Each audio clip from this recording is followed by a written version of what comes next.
Welcome in to Sweaty Time Pro Wrestling, the only podcast in the Marshland Media Empire conglomeration to detail episode by episode, beat by beat, and sweat by sweat. Lucha Underground. We are all the way up to Season 3, Episode 8, The Gift of the Gods. What's going on, James? And speaking of gifts of the gods, it's our host with the most, Sean Marciniak. Yeah, okay, so we never talked about this, and now we're going to do it live. What? So you can't yell at me. This is like breaking up with someone in a public place. You cannot yell at me. We're doing it live. Wait, real quick. There is, on Windows, it says like important things. It'll be like weather, breaking news. That's the thing. Right now, it just says skateboarding. I don't know why. Skateboarding, James. God damn it, skateboarding. But what were you saying? So the past couple of weeks, I've been kind of like slightly like not saying like, because I feel like if instead of announcing our names, I'm just kind of like, hey, what's going on, James? And you're like, what's going on, Sean? The audience, here's how we get in their heads. We trick these simple-minded, making sure it's a little over a minute, silly motherfuckers. We trick them by just saying our names instead of announcing it. And they go, oh, that must be Sean and that must be James. But I never told you I was doing that. And I'm sorry I changed the format ever so much. I thought you were going to say like, yeah, we've never really talked about it, but like I am the host, right? And I was like, yeah, I guess you are the wrestling fan. Okay, kiss my ring real quick and we can continue. Also, I now know why it said skateboarding. That is currently what the event happening in the Olympics is. I need to start watching the Olympics. I'm not watching them right now. You don't. I like the Olympics. I like the Olympics as on background stuff. I like skateboarding. That would be something I'm interested in. Skateboarding is cool. Breaking is in the Olympics now. Breakdancing? Yeah. Breaking 2? Well, that's a movie, but for all intents and purposes, yeah. Sean, we're misleading the lead right now. You finally came to Chicago Comics. I did finally come to Chicago Comics. It was really fucking cool. Yeah. You got like old porn, you got new porn, and other books. Like a lot of other things. Yeah. You've listened to the episode of Who Charted that I was on. Yeah. Like we have hentai. Hell yeah. We have porno. Yeah. There was I am sorry, Z, that is my manager. There was an entire shipment of small press books that as I was looking through them, I was like, just like, tell me you're into women without telling me you're into women, Z, because all they ordered were just like women on women comics of just like, there was one where I think they're like, how they get superpowers was just like eating out. And I was like, this is rad. That's smart. Oh man, that's and there's that Playboy in the back that, it's like in wrap, like in a bag and board, that there's just like this hot cheerleader, but a hot cheerleader from the 60s. So like 60s style cheerleading that I'm like, man, I gotta buy this to like see what she looks like naked. Not realizing, James, you as an employee are allowed to open up the bags and boards and look at things. Yeah. I don't need to buy this. Yeah. Yeah. Yeah, you can look at the porn without buying it. And I'm sure your manager loves to hear that on a podcast. Oh, I mean, my manager has nothing to do with anything in bags and boards. That's the owner. Oh, excuse me. Also, Nicole is completely fine with this, not because she's like, I don't want you looking at porn. She's like, we don't need more physical media in our small apartment, James. Yeah, no, I always thought just Nicole was really supportive of your dream of starting your own Dave's Old Porn channel. Oh, yeah, I need to start watching. You don't need to start watching. Remember, there's like 30% of the guests on there are like Dave's old canceled friends. That's what that is. Yeah, that's why I need to start watching because I can't see them anywhere else, and I miss free speech and comedy. It must be so hard being a comedian nowadays. Boo-hoo, boo-boo-hoo. You can't say anything. You can't say cunt anymore on stage. Ugh, I don't like how you said that. What, stage? Yeah, I did say Yeah, it that was- weird. yeah, that My was Michigan gross. accent was coming out. I'm sorry. It was that A. It was Yeah, that A. the A's are what are bad, especially in baseball. Am I right? Oh my gosh! You know who else is bad? Who? I'll tell you what. Who's not Dario? This badass motherfucker. That was so. I need to drink more of this coffee. I'm realizing that the more I talk, the more I'm like I should have drank more of this coffee. You want to know who's bad to the bone? Wolverine. And you want to know who reminds me of Wolverine? Goddamn the Machine Dario. Cage. Yeah, he's not here yet. But he's wrestling tonight. I didn't know how I was gonna feel going into this episode. I had a good time. I always have a good time on these episodes. But it was like a 5.4 on Cage Match, and I was like, that doesn't seem right. I just realized I have the wrong notebook. Interesting. I was like, why did I write down this is how you do a title sequence? That's for Time Bandits. Which is a great movie. Oh, the Time Bandits, the movies blows dogs for quarters. I'm talking about the TV show. There was a TV show? Yeah, we're doing it on Sweet Child of Time. Oh, okay. I'll be right back, Sean. Yeah. Never mind, I found it. It was Good just job. right behind me. Good, yeah. I recently filled out another notebook, like front and back pages. Good job. You don't like Time Bandits, the movie? No, man, it blows. It's so Why? boring. I love it. I think it's so fun and cute and cozy. The only good part is the ending and anything with Shelley Duvall. Anything with Shelley Duvall is fucking sweet as hell. We should watch Three Fairy Time Women. Theater. We should watch Three Women from a distance with binoculars. No, we should watch Fairy Tale Theater with Shelley Duvall. I would love to, as long as we're not watching The Shining. That movie The Shining. blows. I don't like The Shining. It Thank sucks, you. guys. We've talked about it ad nauseum. It's so boring. We have a wrestling podcast. We should talk about the wrestling show. Now, if it ended with, she takes Jack and DDTs his frozen skull and it just shatters on the ground of the Stanley Hotel, then I would enjoy it more. Yeah. And then the kid turns into a car because he's a transformer. Okay, we're trying to get back on wrestlings. How is that wrestling related? Dario's office is the first scene of the episode.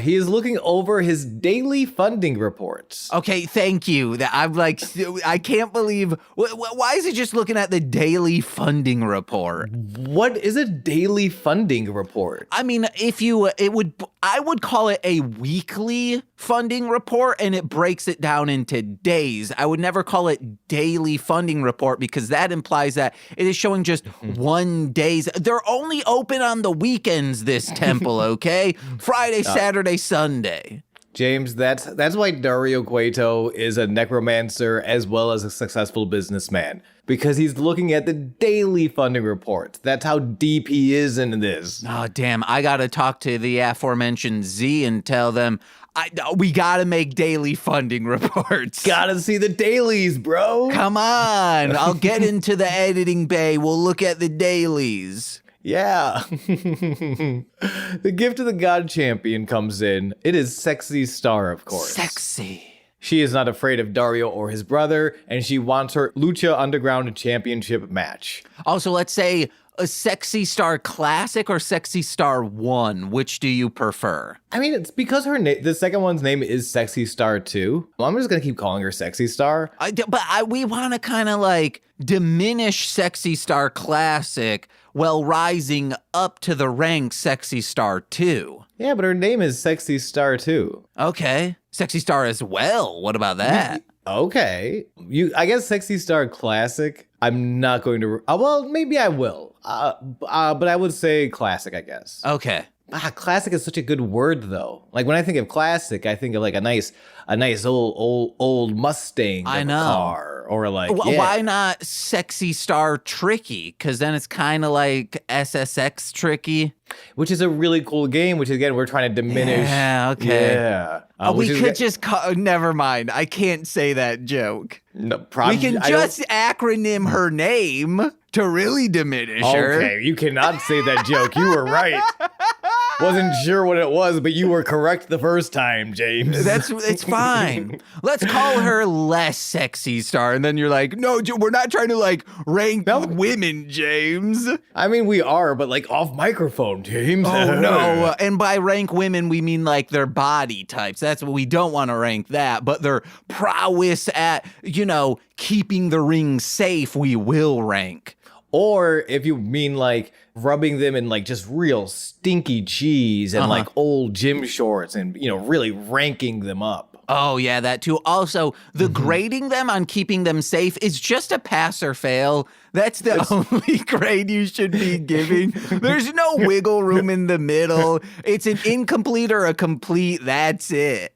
Oh, my God. Yeah. And speaking of women, okay, we find out they don't fare too well historically against Dario's brother, Matanza. This is an insane fucking line. So yeah, the match is set for next week, but this week you have a match against Mundo, of course. She's been taken into the Worldwide Underground this whole time, and they're like, yeah, no, great. The only problem is Phoenix, Drago, and Aerostar are going to be banned from ringside, or else they risk in banishment from the temple. I would have taken it.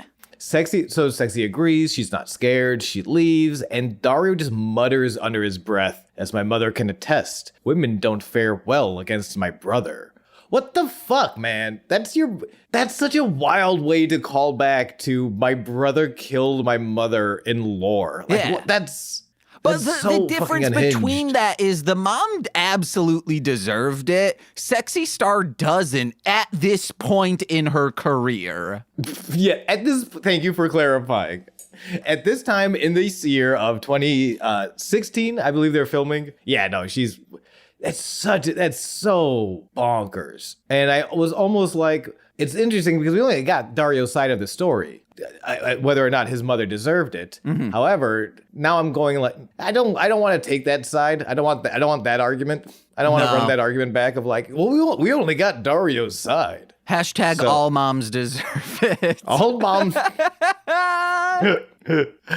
Slapback plays us to the desk. In 3 weeks, Aztec Warfare is coming to Lucha Underground, but tonight's main event, Sexy Star defends against Mundo. Oh.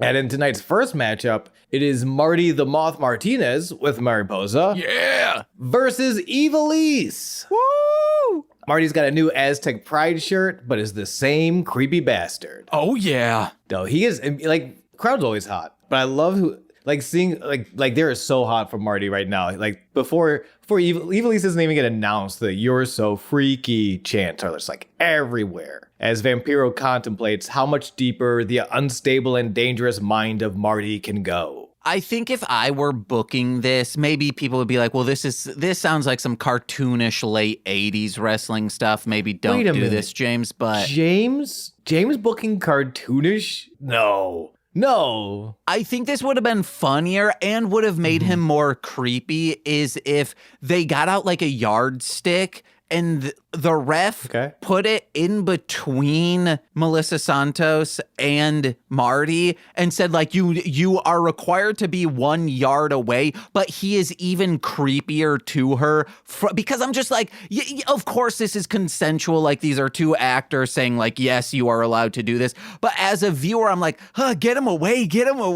And if it were like 3 feet away, I know that it's the yard. Wait, no, a yard is 3 feet. I'm thinking a meter. A meter and a yard are about the same. So meter and a yard, 2 bits. It would have just, I think, played a little funnier and maybe a little more cartoonish. But you know me, I like a cartoon.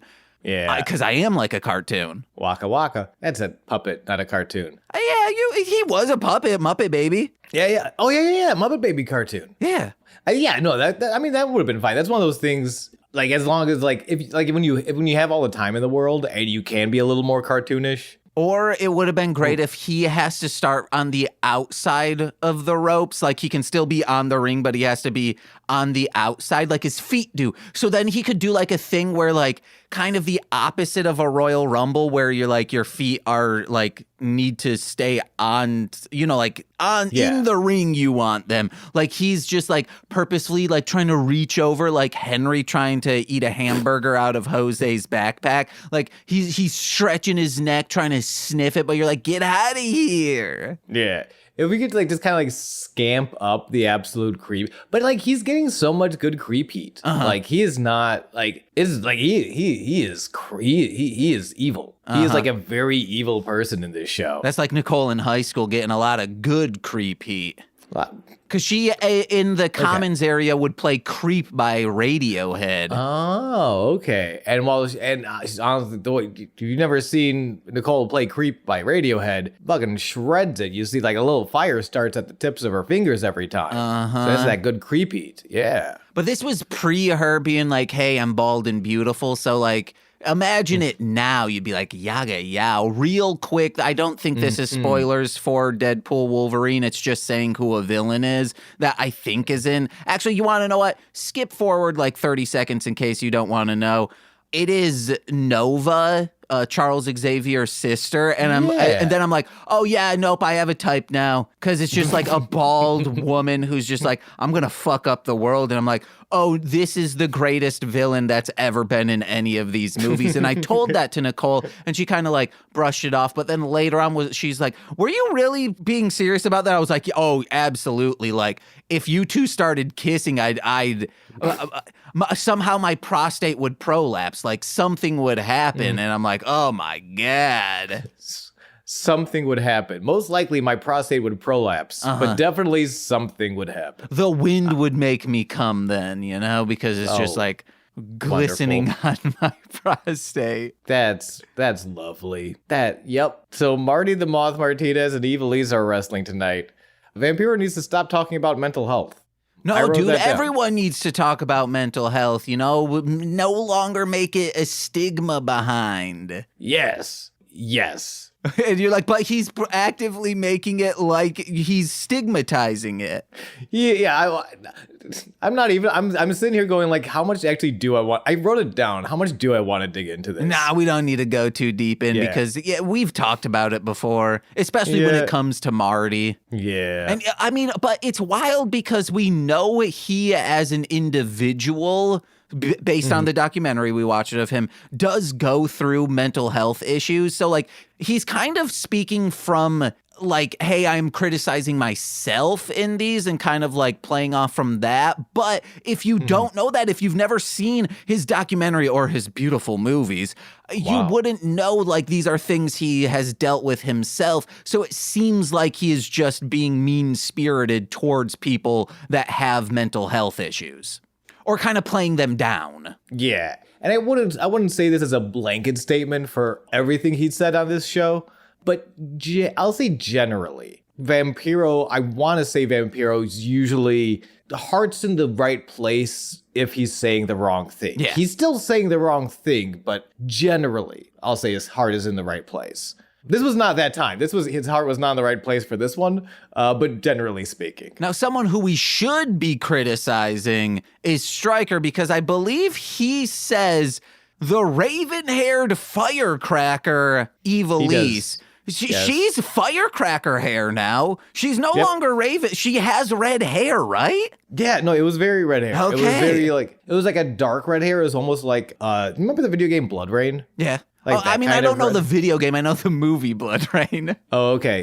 You know the movie Blood Rain based on the video game Blood Rain? Yeah, of course. Which does come with, like if you pop in the DVD, it also has the game Blood Rain on it. Oh, nice. But like, I didn't know. That's not true. Wait a minute. That's a lie. Yeah, no, one of them comes with like, you can, if you pop in the DVD into your computer, you can install the game. Okay. That's really fucking cool. Yeah. Wow. That should be done way more. It's like the Monster Rancher Hop About game. If you put that in your CD-ROM, it'll give you 17 tracks, I believe. Skip the first one. It's just silence for a while, but then you get the entire soundtrack. Same with Sam and Max Hit the Road. That's amazing. Oh, we're going down a dangerous rabbit hole of CDs on games and games on CDs. So we're going to we're going to get back into this match. Marty bites Evie in the ribs before power slamming her. Like the whole mentality, his opponents are toys that he doesn't mind breaking. And I love that. I think that's kind of where Vampiro ends. And I love that as a character hook. It's like all my opponents are toys and I don't mind breaking them. And throughout this entire match, we've brought it up before on the Puma versus Matanza match where he almost won.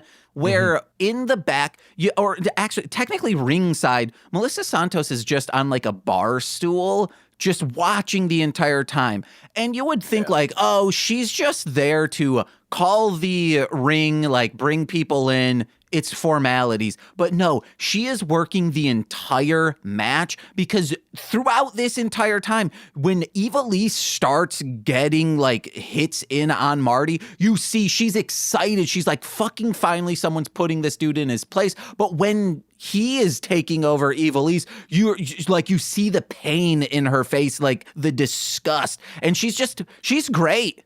Yeah. I think ever since Marty got here and like has been weird, like really there's no one in the temple. She is an unbiased member of the production team except for Marty. Yeah. Who, as aforementioned, we just talked about needs a yardstick between him and Melissa at all times. And she does a great job. I think at one point they cut to her and she's just going, stop. Yeah. Oh yeah. That older kid to younger kid energy where it's like, you need to stop. And especially, I don't know if it was a character choice or if she just was excited that like, wait, hold on. I didn't know Prince Puma was going to win over Matanza. That when she's smiling, she's like genuinely excited. I'm like, yes, that's great. I want that.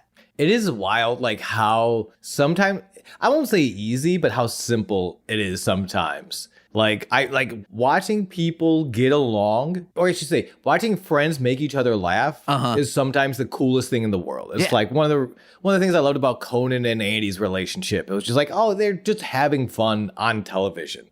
But like it really does so much. So for like to have a character for the audience the way Melissa Santos, and Melissa's introducing every match, she's announcing every winner. So like we hear her voice a lot as this sort of like guideline. What's the beginnings and what are the ends, of each match? She is our connection point on so many levels. So for her to so when you see someone like messing with, it's almost the same with like, I guess in WWE when you would see someone mess with Jim Ross and you're like, not Jim. Well, you can do whatever you want to whoever you want, but not Jim, because that's us. That's our proxy. I feel the same way about Melissa. I think more than I do Vampiro or Matt. If someone, last time someone messed with Vampiro, we got Vampiro versus Pentagon, which was insane. Yeah.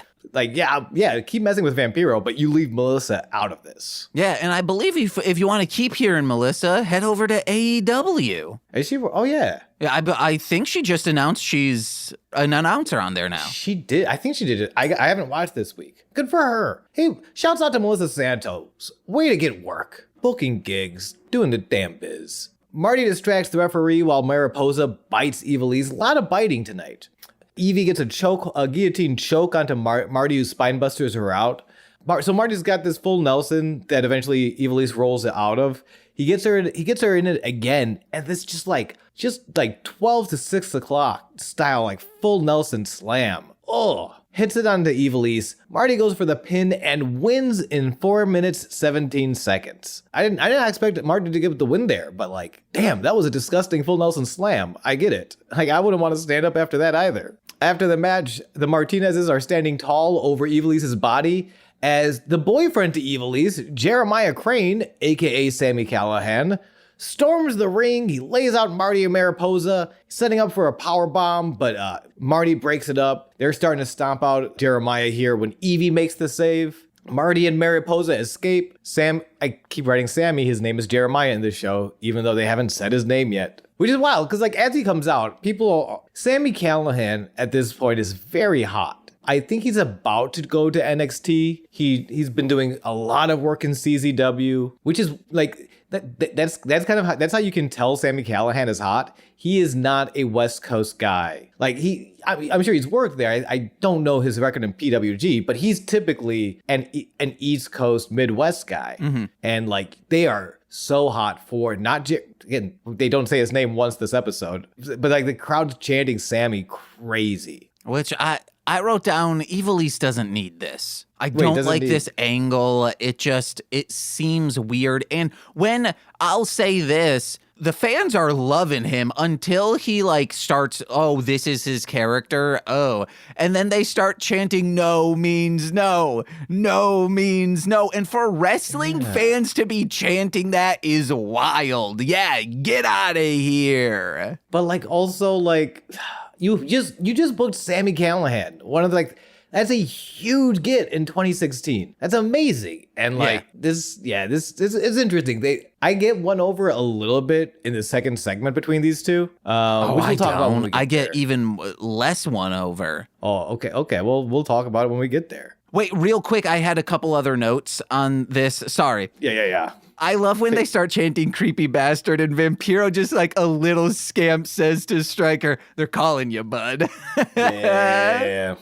I'm waiting for Marty and Mariposa to kiss like that. It just seems like, when are they gonna do it? This is the will they, won't they? Of their weird incesty House of Yes relationship. Okay, yeah, and they're just like their foreheads meet, and it's like they just need to move in a couple degrees, and then That's worse. That's worse than Jeremiah and Evilise. I get that the bar is super low. Yeah, but that's worse. Well, Game of Thrones was real big at the time this was releasing. Oh God, well, I'm upset because you're right. You're welcome. Smoky dark room. A white suit, black top hat, rabbit emblem on the coat. Gentleman is just kind of like looking down. He's like, we don't get to see his face yet, but he's talking. He says, I was lost until I followed the white rabbit. It led me back to my roots, to my tribe. And now I'm not lost. I'm found. Man looks up. Paul London in the white Kurt Cobain sunglasses. Fuck, I love this character so much already. Like, I am obsessed with this guy. I got no opinions because, like, I don't know this man outside of these vignettes, so I'm cautiously waiting, but your excitement is making me a little excited when it comes to wrestling prowess, because you've said he's very good. He's very good. And I should be clear, I'm not super deep on all of Paul London's stuff. I remember him from WWE. And I don't know if I've dug into all of his like indie work and like ROH work post WWE and pre WWE. I don't know everything. And that's why I specifically wrote down just this character who has just been appearing in a series of vignettes. And is like, all I know about him is that he wears a really cool coat and a really cool top hat and the big bug-eyed Kurt Cobain style sunglasses. I'm very excited specifically for this character that I know nothing about right now. Mm-hmm. Did you know on eBay, if you just put down like Kurt Cobain-esque on a pair of sunglasses, that it's like, oh, Kurt Cobain would wear this? People are searching those terms on things like eBay or especially Depop, and you can sell them for a little bit more, especially like cardigans type stuff that he wore. See, and like, I should say the glass. Are you kind of like aware of the very specific sunglasses from like this very specific photo shoot they did one time? Yeah, I mean, I'm envisioning Kurt Cobain with sunglasses on, and that's the thing I'm seeing. Okay, yeah, only because like I feel like when you like cardigans are just there's not a Kurt Cobain cardigan. I picture Kurt Cobain in cardigans, but like, you know what I mean? Where I'm like, there's a Kurt Cobain cardigan is just a cardigan. It's like saying, oh, a Dick Cheney friend shooting gun. Really, that's any gun. That's in Dick Cheney's hands. Like it doesn't need to, you specify the language. You don't need to. It all looks it's all the same. Well, I would actually say the friend survived, so you can't be like a really aggressive, high-powered guns. There's a threshold that you can't surpass to be like, that's a friend shooting gun, because you're like, well, that's just gonna kill them. Yeah, that's a friend killing gun. We need a friend. This is a friend shooting gun. We gave that man power. we gave him power. I'm fine with it. In the parking lot. Oh, real quick, Sean, are you familiar with Jimmy Pardo's TikTok? A little bit. Yes, I'm following. I'm following Jimmy. I mean, you get the gist of what every single one is, right? Yeah. Wait, hold on. Wait, remind me. Well, What- whenever I yeah. see this TikTok on here, I always say motherfucker because that's all his TikToks are is him coming into camera saying TikTok motherfucker and then leaving one a day for the entire year. Okay, yes, I am familiar with these. Wait, why did you bring this up? Oh, because it constantly says TikTok Oh, yeah. on the vignettes. So you're just like, what if there was just one time instead of Paul London, it's Jimmy Pardo, like calling his shot years before TikTok is even invented? Mm-hmm. Just this architect of the perfect bit. Yeah, because it was Likey back then or Musically, whatever it was. I mean, I think it was still Vine, probably. Oh, no. I think TikTok changed from one app to another, and it might have been around back then. I think, yes, you are right. I think probably. TikTok, motherfucker. You know what else is around back then? This parking lot and this controversial segment. It's Evilise and Jeremiah. Evie is storming to the car. Jeremiah is chasing her. He's giving her the babe, wait. She told him before. She does not want him here. Mm-hmm. He says, well, I'm sorry. I quit taking orders the day I dropped out of high school. Oh, yeah, I remember that. And it's This like, is awesome. that's not something you need to brag about. I love him. He's such a dumb piece. He's such a dumb piece of shit. Yeah. Is that when you kind of like switched on him of like, oh, he's just dumb. He's not like gross and mean. He's not gross and mean yet, but I like what it's weird. I like the tracks they're laying here. Like it's weird for me to like, I think this was off mic. When were we talking about It's Always Sunny? Oh man. Yeah. I think that was off mic, yeah. I think it was off mic. I have it's not one of my, I respected its writing. I accept it's a very good show, but it doesn't always hit me in the vibes I'm looking for very often. But like this scumbag who might become gross and evil. I kind of want to get into it because they kind of set it up in the script here. I'm very invested in this story. I also just think Sammy's a very good wrestler. He works very stiff, hardcore style, and he understands this character. This is not his character, right? But I think he's holding it well. Mm-hmm. And real quick, yes, at this time, Jimmy Pardo would not have been saying TikTok motherfucker. He would have been saying Musically motherfucker. Or he would have been saying TikTok motherfucker because Jimmy is just always ahead of the curve like that. Okay, all right. I'll see when TikTok, made its debut in China. Well, that's what I'm saying. TikTok doesn't even exist. That's just how good Jimmy Pardo is. I mean, it might have existed. Oh, its initial release was in 2016, September. Let's see when these vignettes were being made. That's just how, I mean, I'm sure, well, yeah, because we'll find out. Oh my goodness. It would have been beforehand because these were being taped in March of 2016.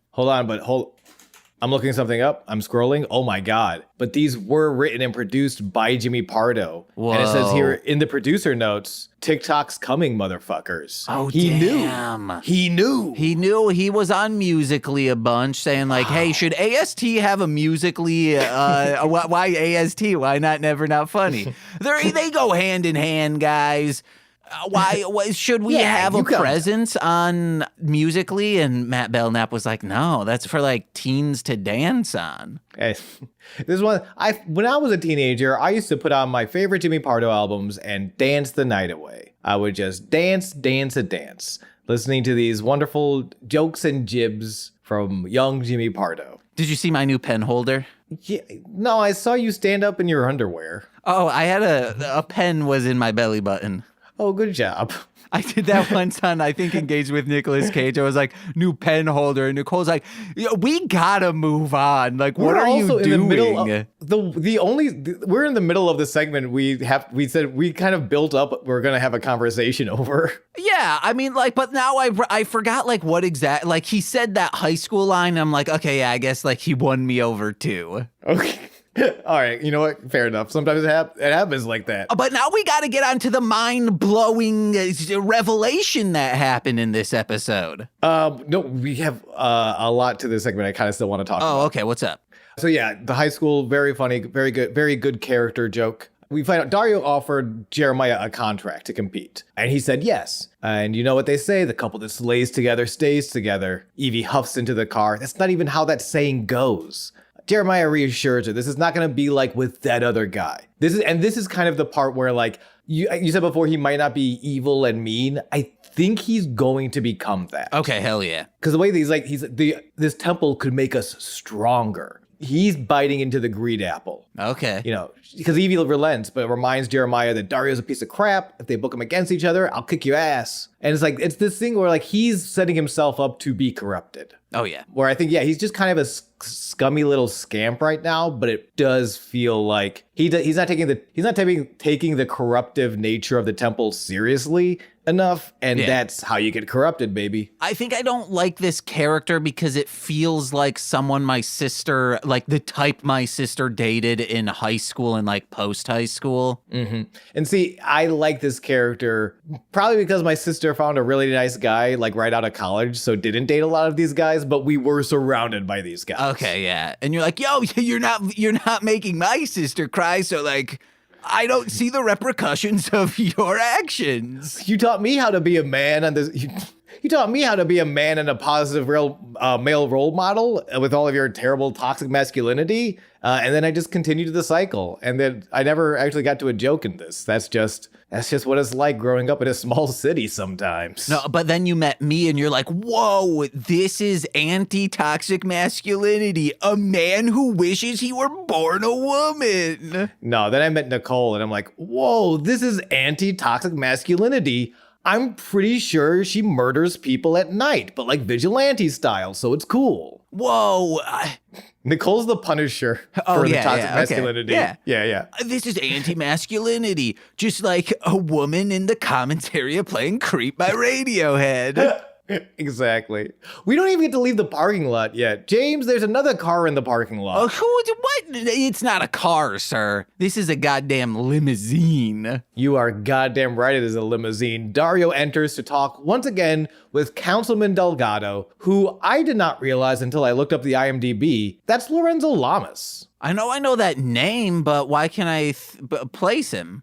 I had to double check because I knew the name. He was big in the 80s, like 80s action TV shows. The big one is Renegade. Okay. Which, if you look at the poster of Renegade, looks like the inspiration for MacGruber. I get like very MacGruber vibes, but like I know, it's so dumb. I know Lorenzo Lamas because of a Mad TV sketch where he appeared as himself being kidnapped by two luchadors. Oh. It's a really weird way to know Lorenzo Lamas, but that's how I know him. Is he in a bunch of, why can't I think of the guy who started the El Rey network? Rodriguez? Robert Rodriguez. Is he in a bunch of his movies? He would have been a little before Rodriguez. Like, I want to say Rodriguez made El Mariachi in like 89, maybe 90 something, 93 maybe. And like, again, Lorenzo Lamas was most active, I want to say like the mid to late 80s, maybe early 90s stuff. But like, possibly. Lorenzo Lamas it's one of those guys, he's in a lot of stuff. He worked a lot, but he's probably most well known for his work on Renegade and like TV shows of that nature. But yeah, he's Councilman Delgado, which is such a cool fucking get. And he crushes it. Councilman Delgado is very creepy, very evil. His first line of this episode, his dissension is now complete. What the fuck does that? That's terrifying. Lorenzo Lamas, you're evil. Thank you. It's fascinating. And we find out another little lore drop. Exactly what are they doing? Dario responds to that. Soon the gods will be reunited and no one can stop us. So that's what, and I'm assuming each tribe has its own god. It's kind of like the vibe I'm getting. But like that's how we get to the end goal. If the end goal is this apocalypse, how we get there is the reuniting of gods. And immediately, Lorenzo's next line: "Have you chosen the next host body?" So now we know what they're getting out of it. They're getting a host body. They're going to control the gods. Mm-hmm. If you put all the gods into a host body and you control the host body, you control the gods. Holy shit. Dario has two people in mind. We know they're both big and they're strong and they're fighting tonight, and their names are Tejano and Cage. Yeah, I'm like, who's it gonna be? We're gonna find out after this best of 5 series, I imagine. Now, I do need to quickly say that, wow, he also voiced Meep in Phineas and Ferb. That rocks. Oh, hell yeah. there is a connection between the two of them. Rodriguez and Lamas? Yes, he was at the premiere of Spy Kids 1.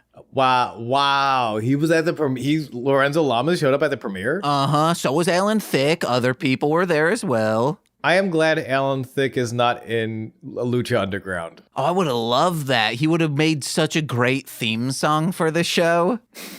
He was good at writing theme songs. Show me that pile driver. Anyway, show me that smile. But guys, oh wait, no, you want to know? Yeah, never mind. That was real good. Hey, thank you so much. You were about to say you need to come to therapy with me again because No, I was going to say, remember Alan Thicke is the one that's good at writing theme songs. Wow.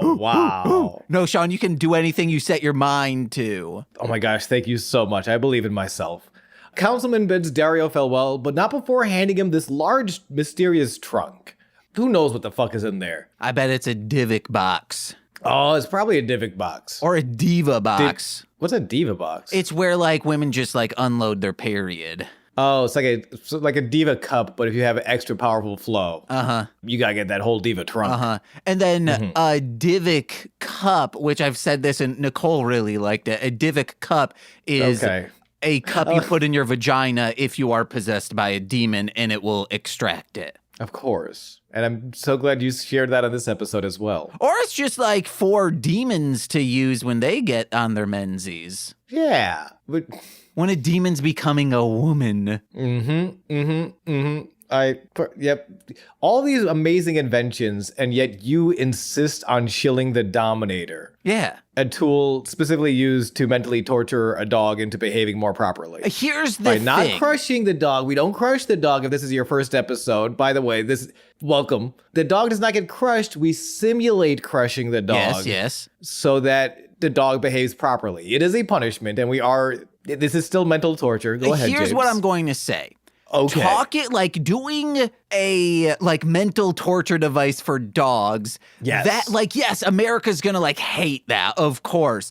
But me talking Canada's about not going to be that, a fan. Canada's not a fan. I will never get canceled for that. But if I start promoting devices to help women, the anti-woke mob will come for me and be like, man, this show just got woke. I'm unsubscribing.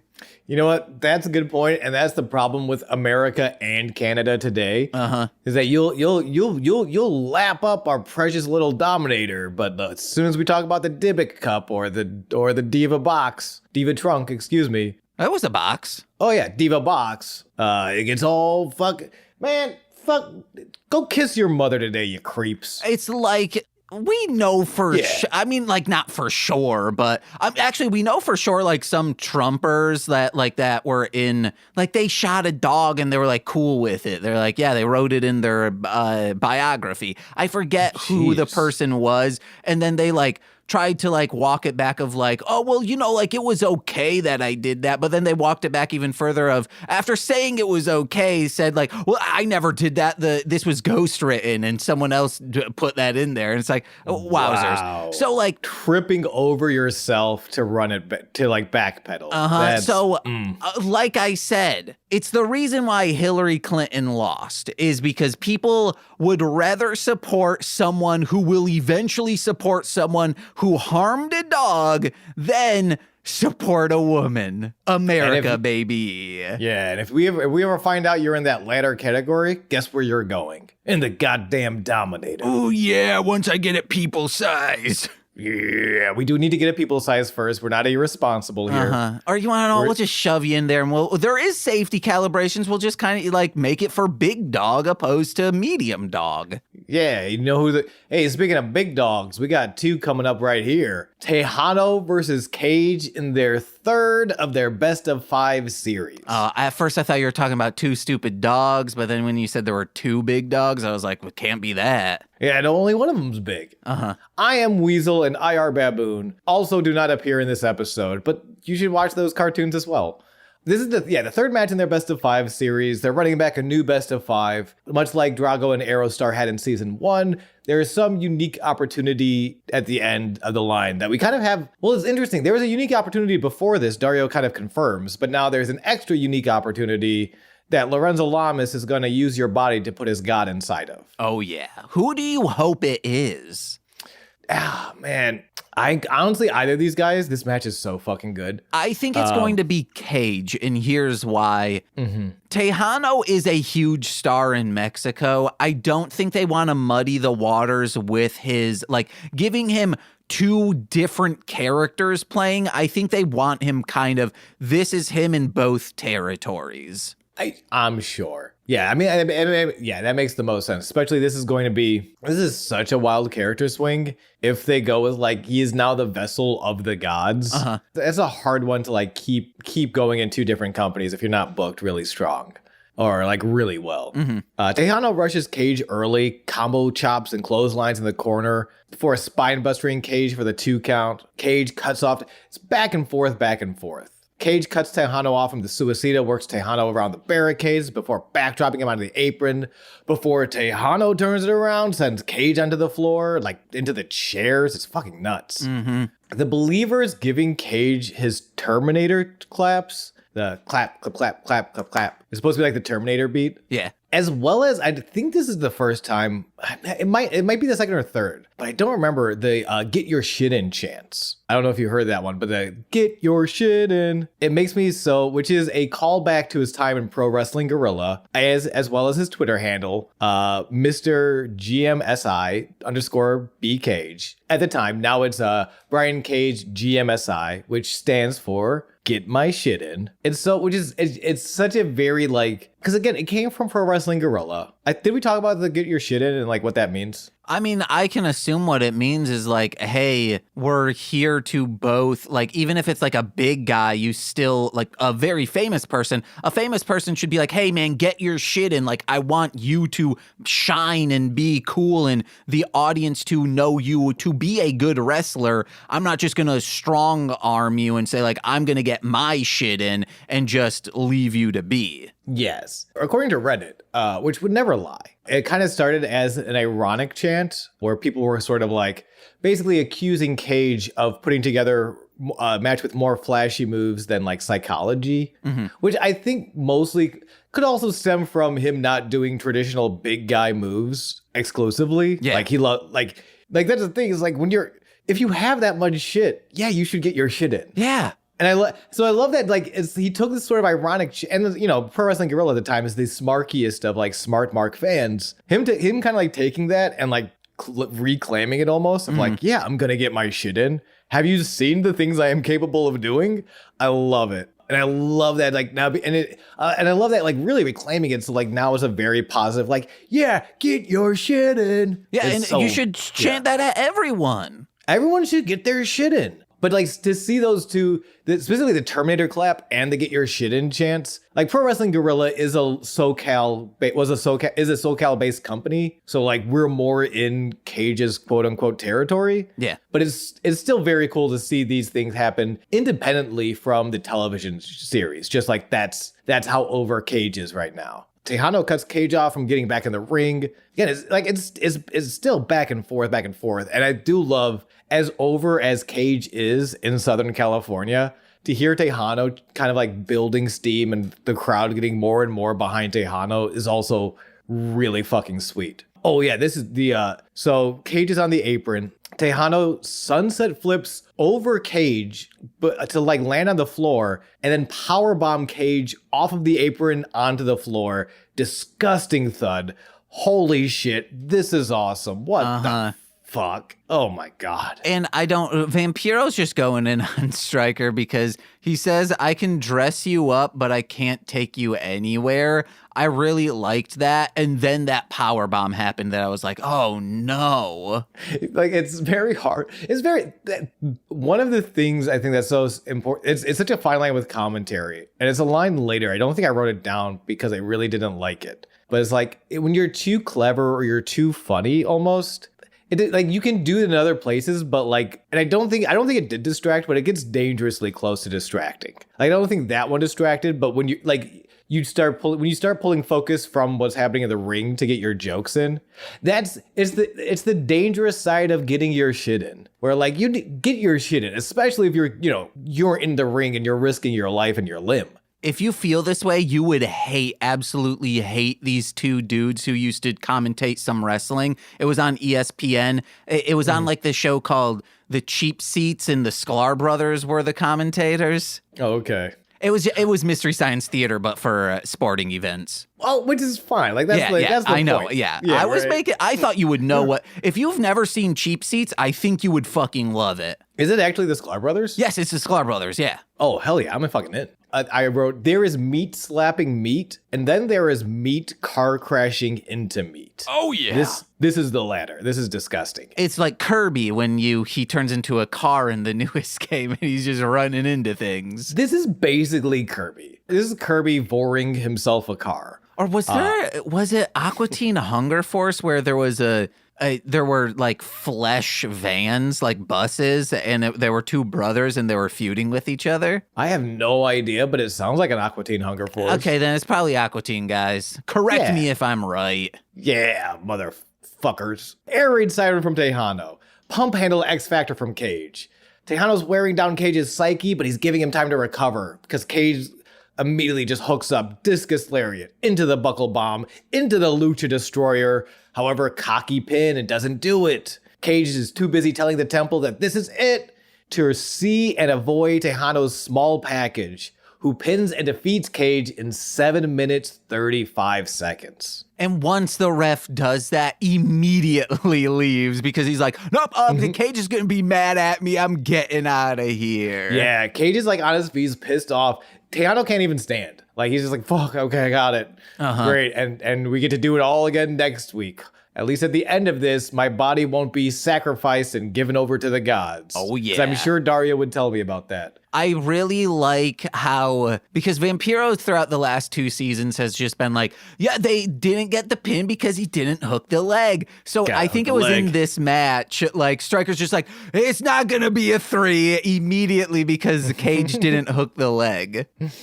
Like that, yeah, no, and it's a lot of like, I do like how they really are like shockingly similar. In like their hubris is like such like a detriment to them, but they have all the power and all the strength and all the speed.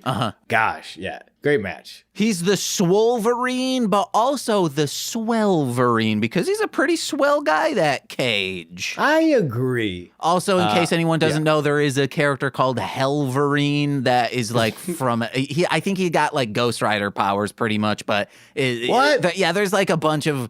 There's backstory behind it. Go read a Wikipedia. Well, I can't read. I gotta go watch more. I gotta watch more Lucha Underground. We cut over to Dario's office once again.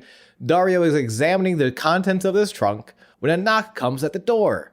Rey Mysterio would like a minute. Rey Mysterio hopes that Rey Mysterio would like a minute. Dario hopes this isn't Rey's 2 weeks notice. Rey would like this to be Chavo's 1 week notice. He's like, Rey goes on that Chavo has literally stabbed everyone in the back in every company he's ever worked at. Rey more times than he can count. So his work is too important. Rey Mysterio's work is too important in this temple to put up with any more of Chavo's bullshit. Next week, loser leaves lucha match between Rey Mysterio and Chavo Guerrero. Ooh. Dario books it. He hopes Rey will enjoy it as much as he'll enjoy watching. Rey, this is fucking nuts. Rey says he does not plan on enjoying it, but quote, sometimes you gotta put a dog down for his own good. What the fuck? Rey, are you okay? What the fuck?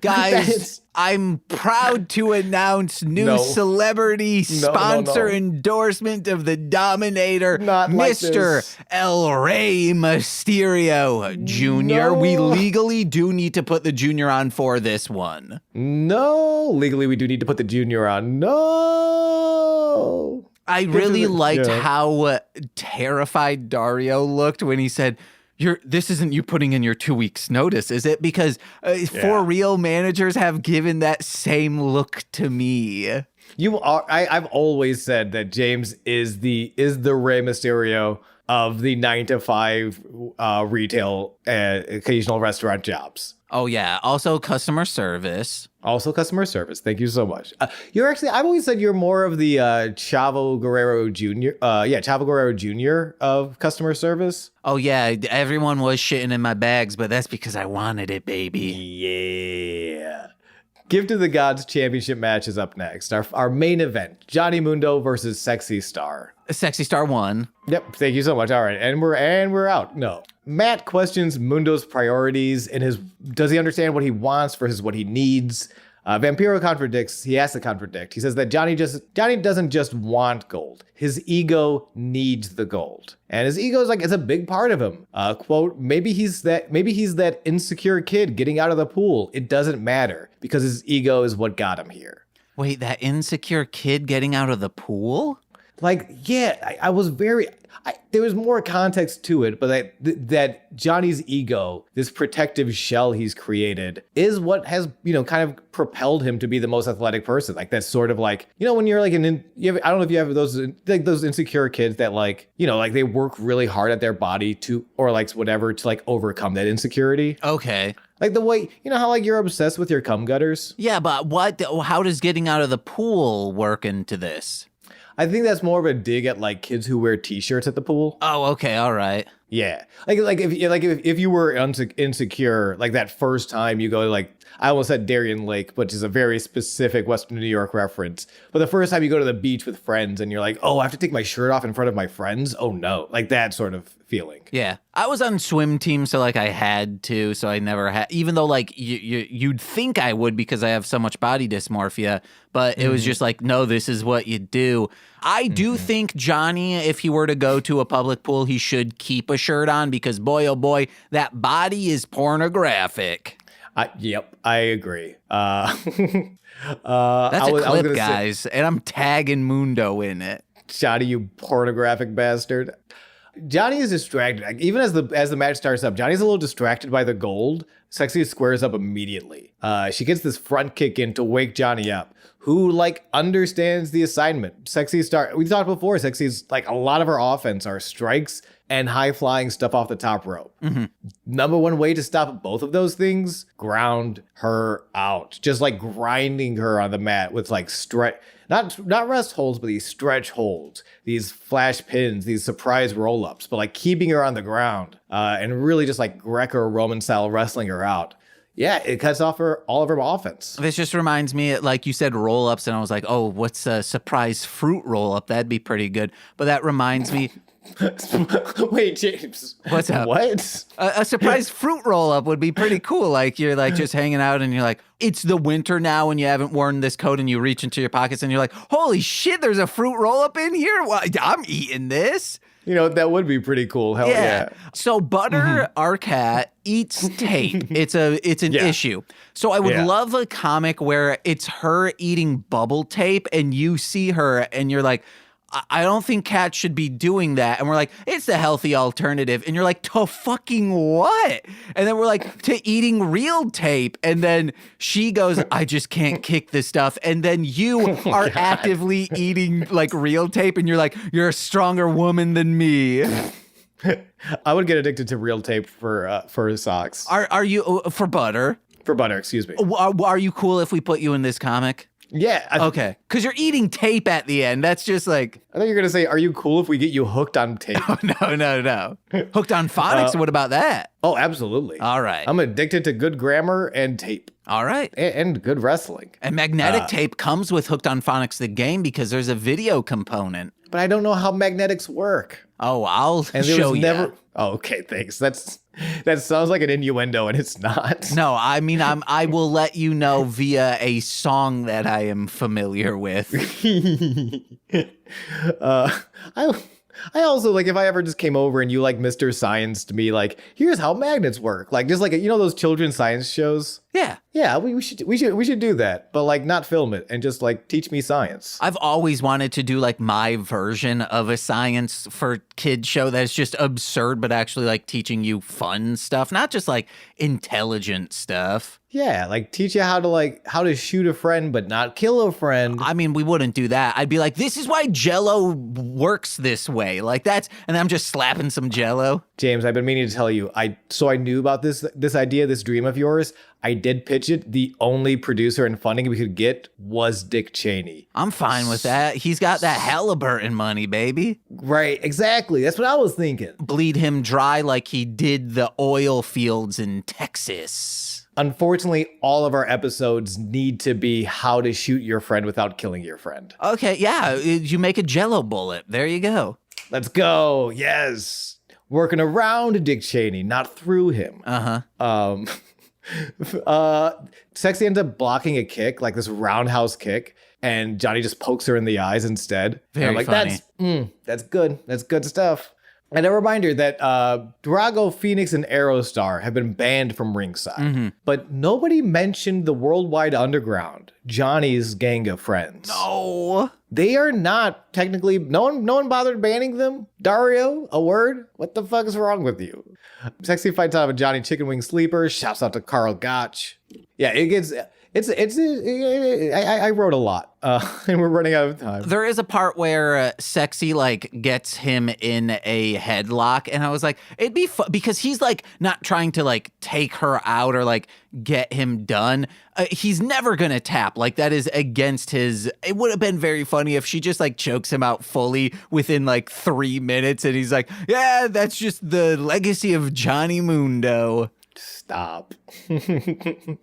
Johnny puts Sexy into an airplane spin and ends up knocking Sexy's boots into the referee's noggin. Dang it. So he misses the most of Sexy's pin attempt. After that, she's arguing with the referee, and the referee does not see Johnny's spear intended for Sexy, who dodges and just completely levels the referee. He is unconscious, which is when Worldwide Underground's PJ Black and Jack Evans, they come down to the ring, they pull Sexy off of Johnny, double super kick, then alongside Johnny, triple air guitars. Referee is still down as a triple team pendulum power slam. I'm calling sweep the leg Johnny because that's what they told Johnny. These fucking dorks, they're evil. They're evil, but they're just such silly little guys about it. And not only the sweep the leg Johnny, we also get a welcome to Slamtown, the best catchphrase in professional wrestling ever.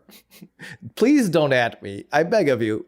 But no, Johnny goes to Sexy. Welcome to Slamtown, Sexy Star. I'm like, you fucking dork. You're not.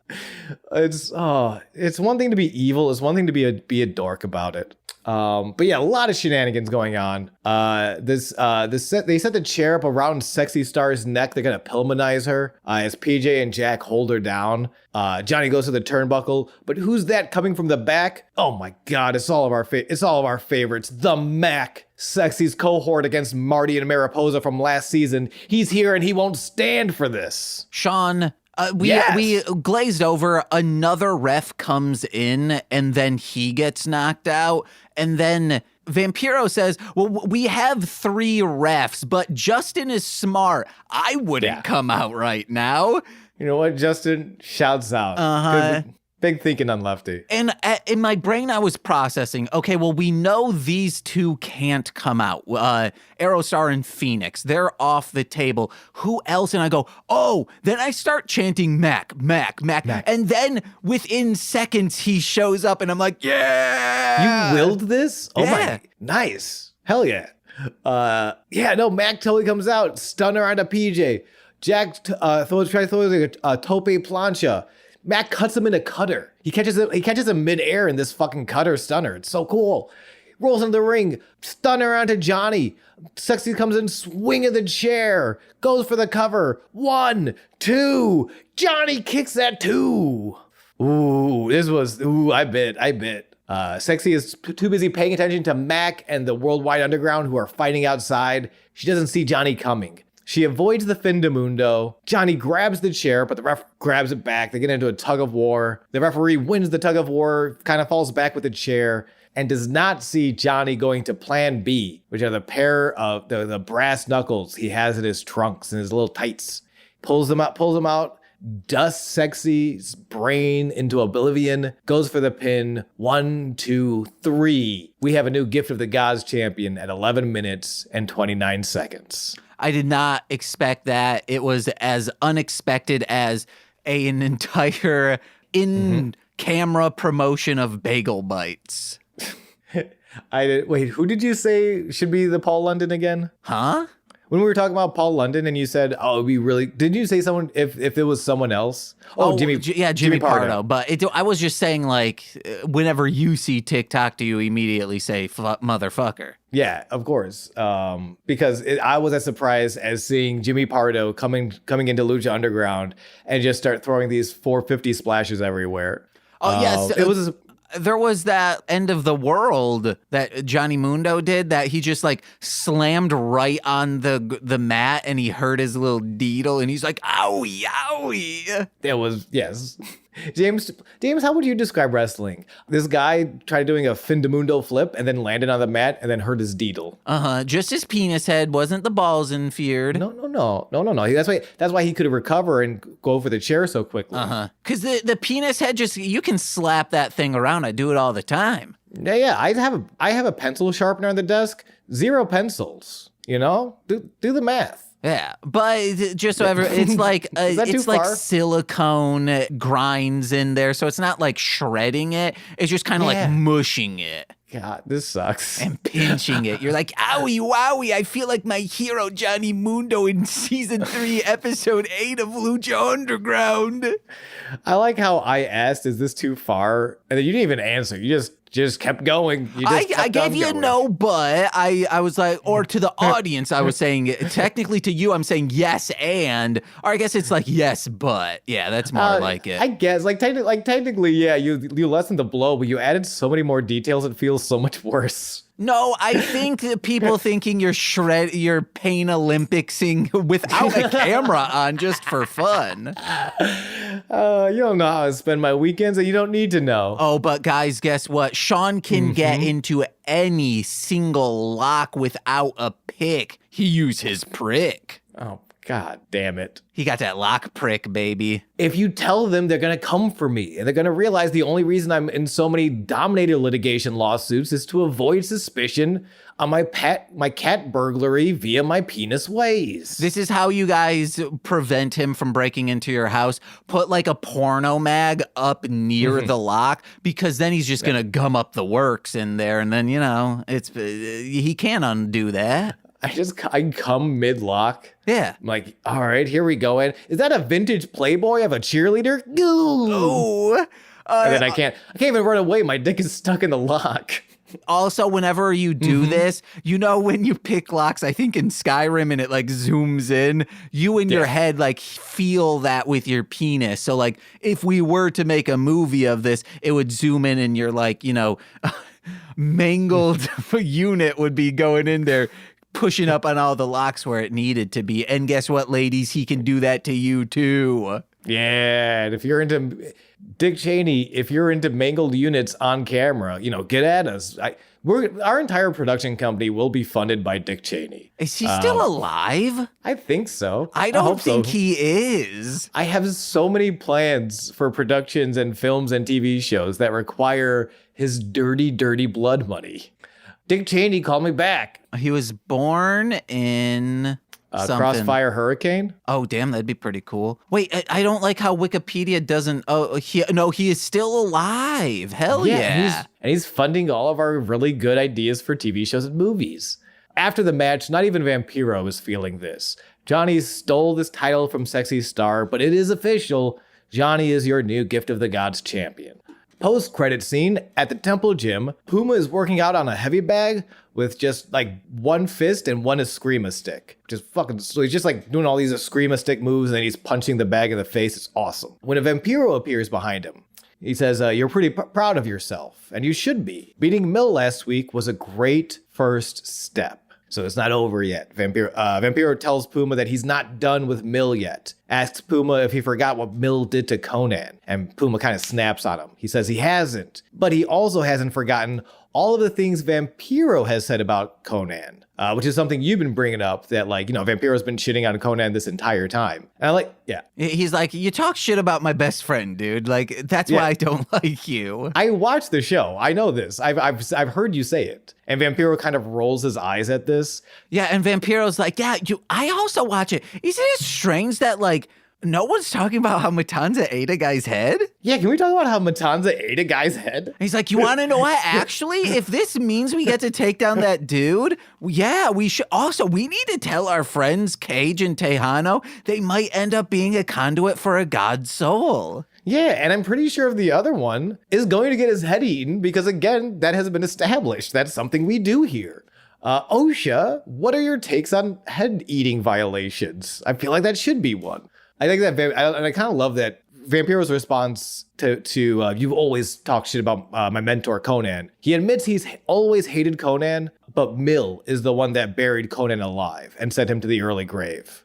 So for Puma to find his true power, to like achieve his full potential, Vampiro advises Puma to do the same thing to Mill. Bury him alive, send him to an early grave. And Vampiro starts to head out, but just before he does head out, he turns around and says, by the way, cracks his neck, I hated. Like there's this like Twisted Metal Black edit when he says hated, and it's fucking hell yeah. I hated Conan, but I have always respected you, which is true. Like it was never, this Puma kid doesn't have it. This Puma kid is annoying. It was always, I love it. This Puma kid is great. Get him away from Conan. Yeah. And fuck, like that was a long setup. That 2.5 years of setup and getting that payoff.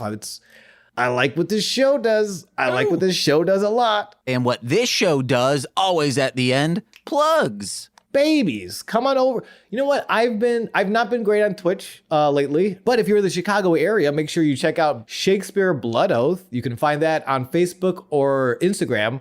Our show's open. We're doing 3 shows in the parks, as well as a run at the Otherworld Theater. So make sure you, again, find us over on Facebook or Instagram, or I believe it is ShakespeareBloodoath.com. Motherfuckers. And of course, you can find me on Twitter and Instagram and on Twitch. Twitter and Instagram at Sean Marciniak. Twitch.tv/Goose Von Kaiser. Oh, hey guys, head over to patreon.com/MLM pod, where for $5 a month, you get exclusive content every single Friday. We just got done with Pride in July, where I sat down with my queer friends and we talked about Powerpuff Girls Z over on the Citizens of Townsville Z. But this month, we're back to normalcy.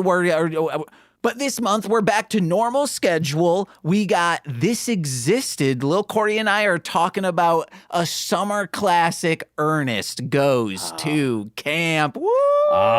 Yes. I'm excited about that. I love the Ernest movies. Ernest is fun as hell. Yeah. In October, we will be doing Ernest Scared Stupid. Wow. Sorry, I got scared. I missed the time. What was the name of the movie? Ernest Scared Stupid. Whoa! Oh, it should be called Sean Scared Stupid. How dare you? I'm scared as a genius. Okay, all right. Sean Scared Genius. You get so scared you turn intelligent. Yeah. I get so scared.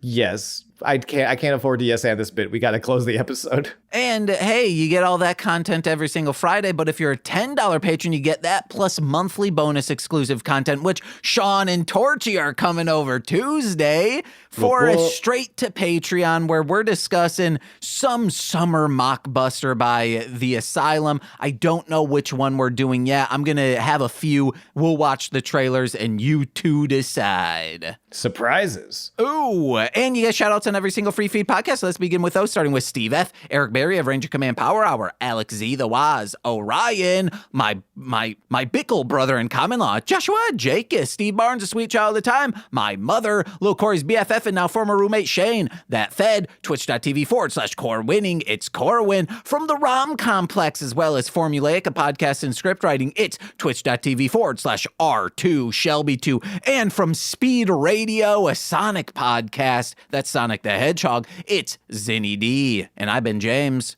And I've been Sean. This has been Sweaty Time Pro Wrestling. Purple Prancer forever. Be like Bob. Bye. Oh, yeah.